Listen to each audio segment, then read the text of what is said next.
Hello दोस्तों, आज हमारे पास है एक सॉलिड स्फीयर है, एक सफिशिएंटली रफ सरफेस पर रखा हुआ है, शुरू में रेस्ट पर है और उसके सेंटर ऑफ मास पर हम लोगों ने बेसिकली एफ फोर्स लगाया है।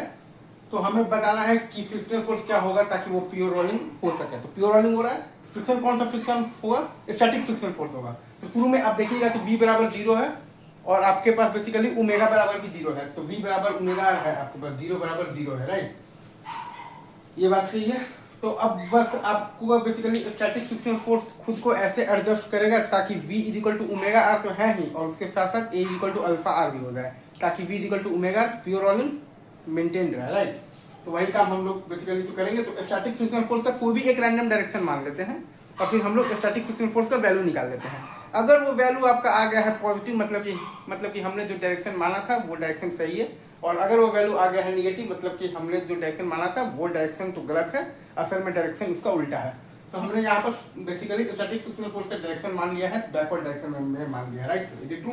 आगे बढ़े तो a इज इक्वल टू हमने यहाँ पर लिख दिया है f minus F by M, और अल्फा आपके पास क्या आता है? Torque by I. तो टॉर्क है आपके पास बेसिकली तो क्या है? तो f इंटू आर, और बाई आई है आपके पास, क्योंकि यहाँ पर आपको दिया हुआ है कि सॉलिड स्फीयर है, तो 2/5 इंटू एम आर स्क्वायर, और फिर हम लोगों ने लगा दिया है basically a is equal to alpha. तो f बराबर हमारे पास आ गया है 2f/7।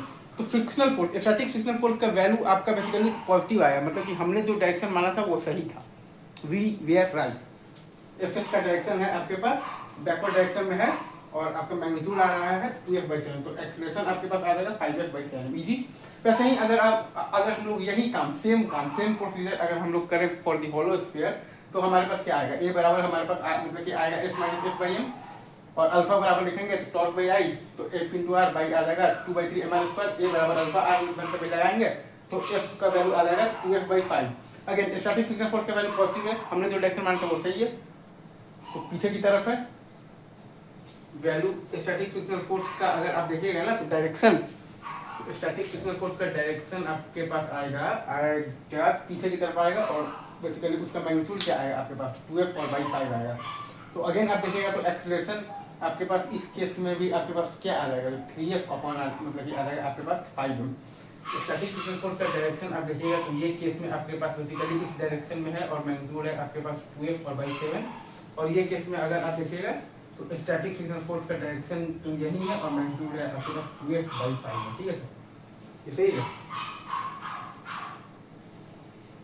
ये सवाल है, ध्यान से देखिए, बाकी आगे हम लोग कंटिन्यू करें। Thank you.